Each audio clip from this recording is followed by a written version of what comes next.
তালেবান প্রশ্নে কি করবে বাংলাদেশ? আফগানিস্তানের সরকার গঠন প্রক্রিয়ায় থাকা তালেবানকে স্বীকৃতি দেবে কিনা তা নিয়ে বিশ্বের কোনো দেশেরই এখন স্পষ্ট অবস্থান নেই। এই অবস্থায় বাংলাদেশও আপাতত পরিস্থিতি পর্যবেক্ষণ করছে। তালেবান সরকারের সঙ্গে কী ধরনের সম্পর্ক হবে তা নিয়ে দায়িত্বশীল কেউ এখনও কোনো মন্তব্য করতে চাচ্ছেন না। পররাষ্ট্র মন্ত্রণালয়ের সূত্র বলছে, তালেবানকে স্বীকৃতি দেওয়া কিংবা না দেওয়ার বিষয়ে এখনই কোনো সিদ্ধান্ত নেওয়া হবে না। G7ভুক্ত দেশ ইউরোপীয় ইউনিয়ন, ভারত, চীন, রাশিয়ার মতো দেশগুলো কী ধরনের সিদ্ধান্ত নেয় তা আগে দেখা হবে। পাশাপাশি ওআইসির অবস্থানের বিষয়টি সক্রিয় বিবেচনায় থাকবে বাংলাদেশের। বাংলাদেশ তার প্রতিবেশী দেশগুলোর সঙ্গে শান্তিপূর্ণ সহাবস্থানে বিশ্বাস করে এবং অন্য কোনো দেশের অভ্যন্তরীণ বিষয়ে হস্তক্ষেপ করে না। বর্তমান পরিস্থিতিতে আফগানিস্তানের জনগণের জন্য আন্তর্জাতিক সম্প্রদায়ের উন্নয়ন এবং মানবিক সহায়তা অব্যাহত রাখা উচিত। ওআইসির উচিত হবে আফগানিস্তানের পরিস্থিতি গভীরভাবে পর্যবেক্ষণ করা এবং শান্তি, নিরাপত্তা, স্থিতিশীলতা, উন্নয়ন নিশ্চিতকল্পে ওআইসি ও এর সদস্য দেশগুলোর করণীয় বিষয়ে বিবেচনার জন্য সুপারিশ করা। একই সঙ্গে বাংলাদেশ বিশ্বাস করে আফগানিস্তানের ভূমি অন্য দেশের বিরুদ্ধে সন্ত্রাসী কর্মকাণ্ড পরিচালনার জন্য ব্যবহার করতে দেওয়া হবে না। বিশেষজ্ঞরা বলছেন, বাংলাদেশকে আরও কিছুদিন পরিস্থিতি পর্যবেক্ষণ করে সিদ্ধান্ত নিতে হবে। বিশেষ করে প্রতিবেশী দেশ হিসেবে ভারত তালেবানের উত্থানে উদ্বেগ প্রকাশ করে জাতিসংঘ মানবাধিকার কমিশনের বৈঠকে যে বক্তব্য দিয়েছে, সেই উদ্বেগ বাংলাদেশের জন্য প্রযোজ্য। সংশ্লিষ্ট সূত্র বলছে, বাংলাদেশ বিশেষভাবে আফগানিস্তানের পরিস্থিতিতে নজর রাখছে। এর একটি দিক হচ্ছে আফগানিস্তানের পরিস্থিতি কোন দিকে যাচ্ছে এবং আন্তর্জাতিক অঙ্গনে এই পরিস্থিতির কী প্রতিক্রিয়া হচ্ছে সেদিকে লক্ষ্য রাখা।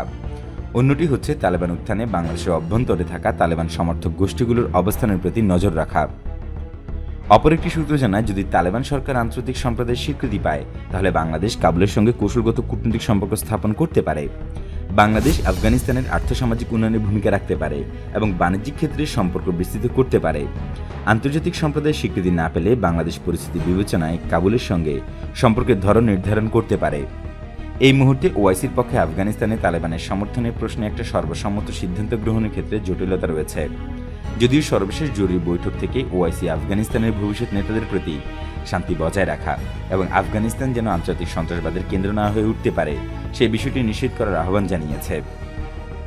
কিন্তু তালেবান পূর্ণাঙ্গ সরকার গঠন করলে সেক্ষেত্রে তালেবান সরকারের প্রতি সর্বসম্মত সিদ্ধান্ত গ্রহণের ক্ষেত্রে জটিলতা দেখা দেওয়ার আশঙ্কাই বেশি।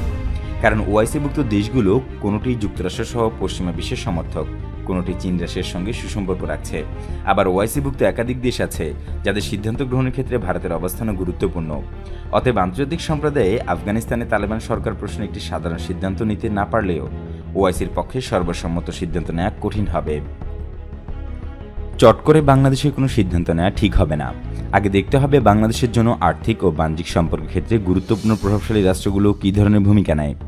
সার্বিকভাবে বিবেচনা করলে অর্থনৈতিক ও বাণিজ্যিক সম্পর্কের দিক থেকে বাংলাদেশের জন্য এখন পর্যন্ত ইউরোপীয় ইউনিয়ন এবং G7ভুক্ত দেশগুলি সবচেয়ে বেশি গুরুত্বপূর্ণ। বাংলাদেশ স্বল্পোন্নত দেশ থেকে বের হয়ে উন্নয়নশীল দেশের সারিতে চলে আসার পর বাংলাদেশকে ইইউ এবং G7 রাষ্ট্রগুলোর সঙ্গে অর্থনৈতিক সম্পর্কের ক্ষেত্রে আরও বেশি গুরুত্ব দিতে হচ্ছে। অতএব ইইউ এবং G7 রাষ্ট্রগুলোর স্পষ্ট অবস্থান শেষ পর্যন্ত কী হয় তা দেখে সিদ্ধান্ত নিতে হবে বাংলাদেশকে।